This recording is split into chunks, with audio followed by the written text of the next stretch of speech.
का प्रेम नहीं है, यह अलौकिक प्रेम है। गोपी प्रेम अलौकिक प्रेम, नोट करो। ये धन का प्रेम नहीं। जहां काया और माया है वहां प्रेम नहीं, छलावा है। ये ठीक है कि माया भी भगवान की है और ये काया भी भगवान की है। आप काया में आत्मा बनकर प्रेम कीजिए। जिस काया से प्रेम करते हो उसमें परमात्मा का ध्यान करके प्रेम कीजिए, आपका अलौकिक प्रेम है। अपने बच्चों से प्रेम कीजिए, भगवान का मानकर, अलौकिक प्रेम है। अपने माता पिता से प्रेम कीजिए, भगवान के मानकर, अलौकिक प्रेम है।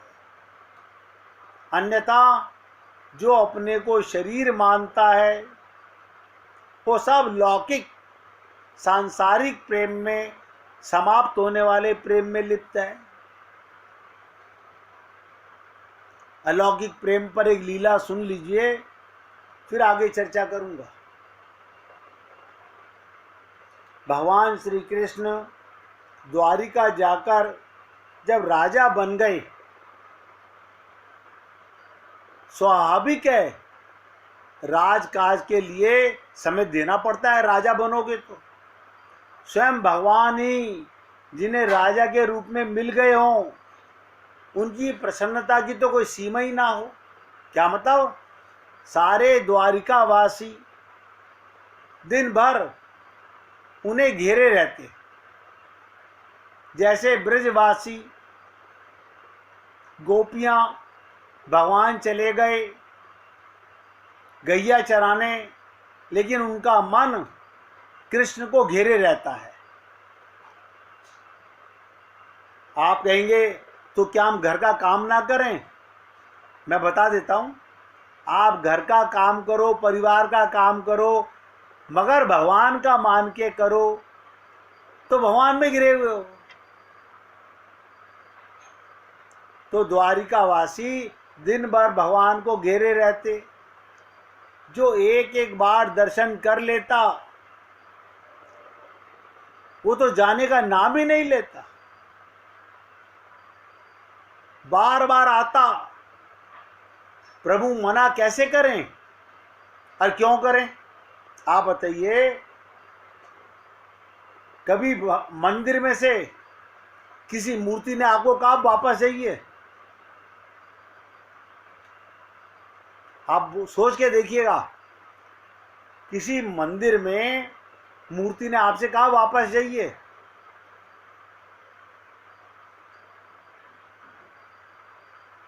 वापस जाने का मतलब मुझे हृदय में रख के लेके जाइए।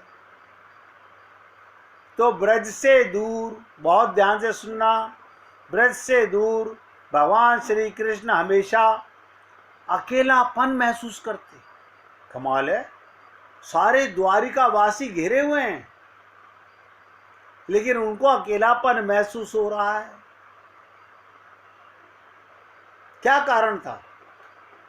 जैसे आपको सारा दिन व्यापार में घिरे रहो, सारा दिन परिवार में घिरे रहो, लेकिन अकेलापन महसूस हो। क्या बात?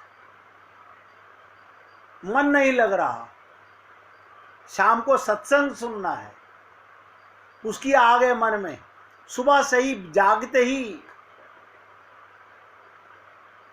और आप और हम लोग तो इतने ढीठ हो गए हैं, सत्संग के टाइम पर भी काम निकाल के रखते हैं। तो भगवान श्री कृष्ण सबके बीच में घिरे हुए हैं। मेरी बातों को पकड़ने का प्रयत्न कीजिएगा, गोपी प्रेम की चर्चा कर रहा हूं। भगवान श्री कृष्ण सारे द्वारिका वासियों में घिरे हुए हैं और अकेलापन महसूस कर रहे हैं। आपको कभी ऐसा लगा कि परिवार में अकेलापन महसूस हुआ हो? ना ना, अकेलेपन का मतलब क्या? किसी एक की तरफ मन लगा हुआ हो,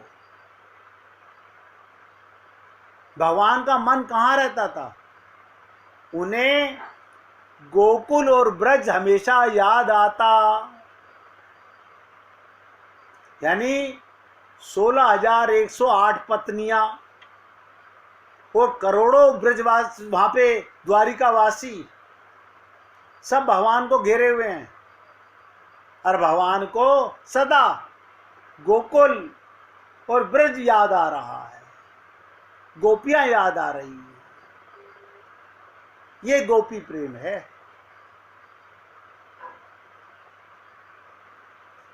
जिस भी ब्रजवासी के मन में अपने लल्ला से मिलने की तीव्र इच्छा होती, भगवान श्री कृष्ण से स्वप्न में दर्शन दे देते।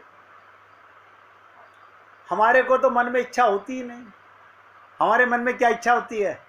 आज भैया आ रहे हैं ट्रेन से, बैठ गए हैं ट्रेन से, निकल गए हैं ट्रेन से, स्टेशन पहुंच गए हैं ट्रेन से, बस अब टैक्सी में है तो हमारा ध्यान कहाँ पर लगा हुआ है? भैया आ रहे हैं, सैया आ रहे हैं, बेटा आ रहा है। अब आप सोच लो, आप और हम सब कहाँ भगवान को पाएंगे? ब्रजवासियों के मन में भगवान को पाने की तीव्र इच्छा होती और भगवान जाकी रही भावना जैसी, प्रभु मूरत देखी तिन जैसी, दर्शन दे देते। आप भी कभी, मैं बता रहा हूं, नोट कर लीजिए, रात्रि को सोते समय भगवान की लीलाओं का चिंतन करते हुए सोइएगा। अगर आपके हृदय में सच्ची प्यास है तो भगवान स्वप्न में जरूर आएंगे, जरूर आएंगे। हमारे मन में संसार रहता है तो सपना भी संसार का आता है। क्या करें, क्या करें हम लोग? और स्वप्न में आते, देखो भगवान स्वप्न में आ रहे हैं तो भी उल्हाना मिल रहा है उन्हें, इतने दिनों से क्यों नहीं आए। यही सिलसिला है भगवान के साथ। क्या मतलब?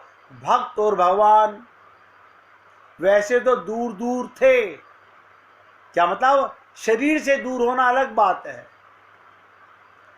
भगवान द्वारिकाधीश द्वारिका में हैं और गोपियां ब्रज में हैं। भक्त और भगवान वैसे तो दूर दूर थे, फिर भी स्वप्न में ही दर्शन हो जाएं तो ऐसे भाग्य को कोई कैसे ना सराहे। तो भगवान श्री कृष्ण से विरह तड़प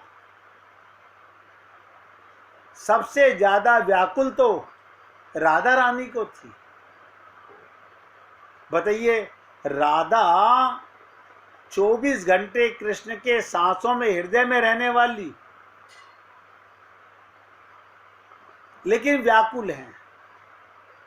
राधा और कृष्ण मिलन, राधे कृष्ण होते थे, पर दोनों भौतिक रूप से दूर दूर थे।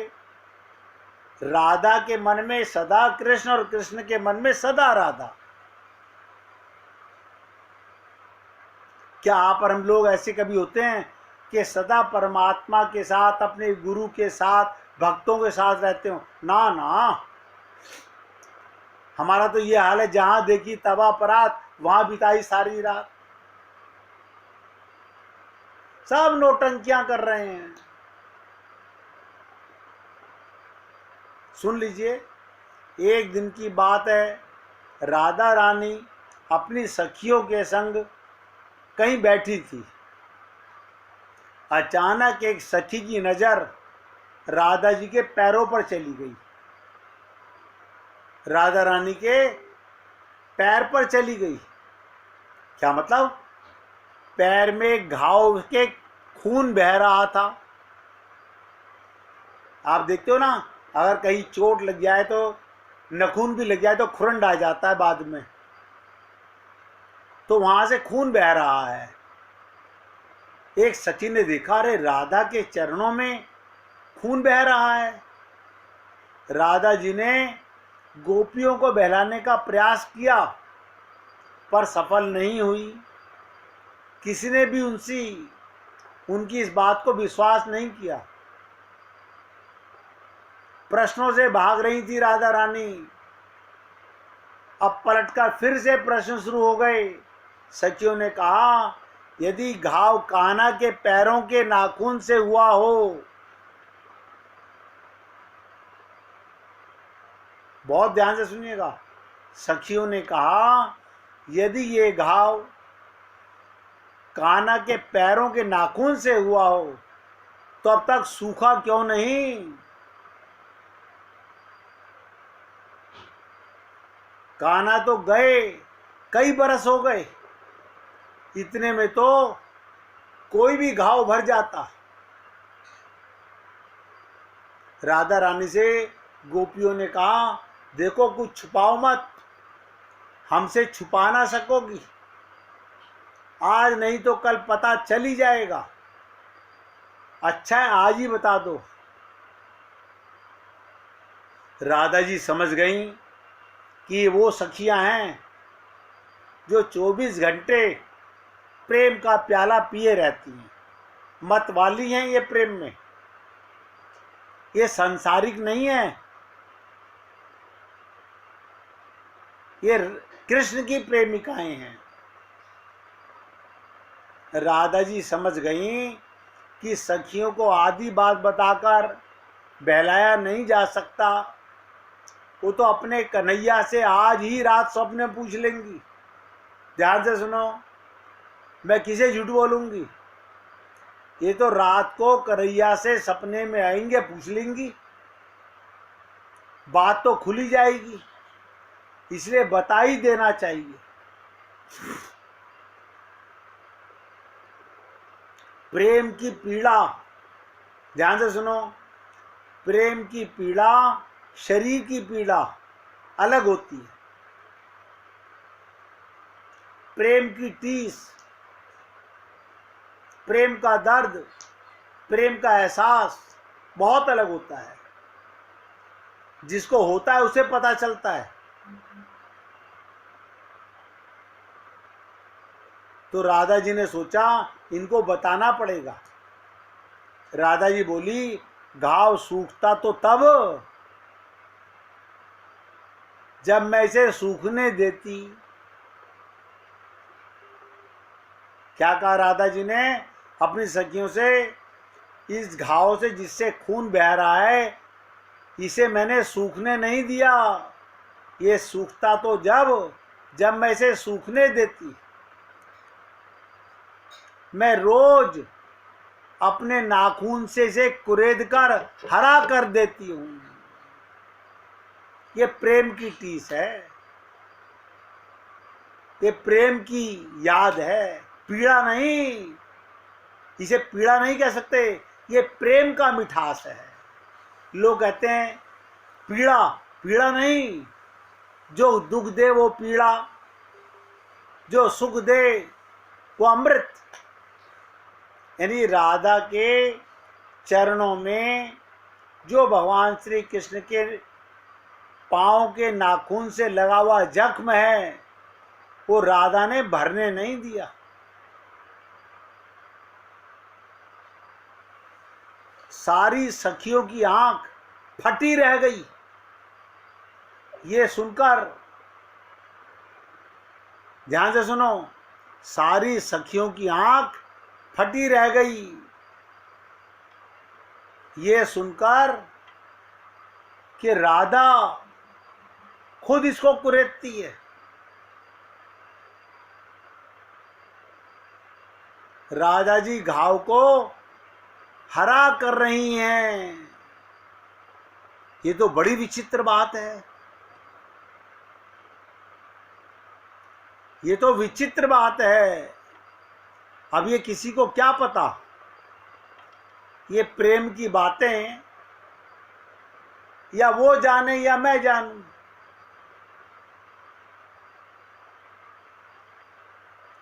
बड़ी विचित्र बात हुई, राधा जी घाव को भरने नहीं देती, खुद कुरेदती रहती हैं। सबके चेहरे पर एक साथ गोपियों के भाव आए। अब राधा जी से फिर से प्रश्नों की छड़ी लगने लगी। इससे पहले कोई कुछ कहे, राधा जी ने बात पूरी कर दी। राधा जी क्या बोली? राधा जी के पैर में चोट लगी है, घाव से खून बह रहा है। सभी चिंतित हो गई, और उन्हें ये चोट लगी कैसे? लगी भी तो किसी को पता क्यों नहीं चला? सबने राधा जी से पूछा, ये चोट कैसे लगी? राधा जी ने बात टालने की बहुत कोशिश की। अब तो इंसानी प्रवृत्ति है, आप जिस बात को जितना टालेंगे, लोग उसे ज्यादा पूछना चाहेंगे। राधा जी ने कहा, ये पुराना घाव है, वैसे कोई खास बात है नहीं, चिंता ना करो, सूख जाएगा। सखी ने फिर पलटकर कहा, पुराना कैसे मानूं, इससे तो खून बह रहा है। यदि पुराना है तो अब तक सूखा क्यों नहीं? एक गोपी ने पूछा, चल ये बता, ये घाव लगा कैसे, कब लगा, क्या उपचार कर रही हो? जब नहीं भर रहा, कहीं कोई दूसरा रोग ना हो जाए। एक के बाद एक राधा रानी से सखियों ने प्रश्नों की छड़ी लगा दी। उन्हें क्या पता, जिन राधा जी की कृपा से, ध्यान से सुनो, जिन राधा की कृपा से सबके घाव भरते हैं, उन्हें भयंकर रोग भला क्या होगा? राधा जी समझ गई। अगर उत्तर नहीं दिया तो ये प्रश्न प्रतिदिन होगा, रोज पूछेंगी। इसलिए कुछ ना कुछ कह के पीछा छुड़ाया जाए, उसी में भलाई है। तो राधा जी क्या बोली? एक दिन मैंने खेल खेल में कन्हैया की बांसुरी छीन ली। वो अपनी बांसुरी लेने मेरे पीछे दौड़े। बांसुरी की छीना झपटी में अचानक उनके पैर का नाखून, प्रीतम के पैर का नाखून मेरे पांव में लग गया। वो घाव उसी चोट से बना है। राधा जी थोड़े दुख स्वर में बोली, क्योंकि प्रीतम की याद बहुत दुख देती है। वो टीस आप और हम लोगों को भी लगी नहीं है। वो प्रेम अभी हमारे हृदय में जागा नहीं है। मैंने कई बार आप लोगों से बताया, भगवत प्राप्ति का एक ही उपाय है, पुकारो रो के गोविंद राधे, ना भूलो मन पल छिन आधे। हमें रोना नहीं आता, हमें संसार के लिए रोना आता है, हमें परिवार के लिए रोना आता है। राधा जी दुखी स्वर में बोली। कान्हा रोज सपने में आकर, ध्यान से सुनो क्या बोली राधा जी, कान्हा रोज सपने में आकर इस घाव का उपचार कर देते हैं। घाव के उपचार के लिए ही सही कन्हैया मेरे सपनों में तो रोज आते हैं। अगर ये सूख गया तो क्या पता वो सपने में भी आना छोड़ दे। बताइए, ये टीस कहाँ है हमारे अंदर? अभी ये लगन कहाँ है हमारे अंदर? और देखिएगा, इधर भगवान श्री कृष्ण सारी पत्नियां घेर के बैठी अपनी अपनी बातें कर रही हैं, और भगवान उदास, अकेलापन। ऐसा क्यों हुआ? भगवान का मन कहाँ था? भगवान का मन कहाँ था? जिसमें राधा रानी ये लीला सुना रही थी सखियों को, तो राधा का मन कृष्ण में, गोपियों का मन कृष्ण में, तो भगवान श्री कृष्ण का मन कहाँ होना चाहिए? एक मिनट कीर्तन कीजिए, फिर चर्चा करेंगे। कीर्तन आप लोग करोगे, मैं खाली लाइन दूंगा। कृपा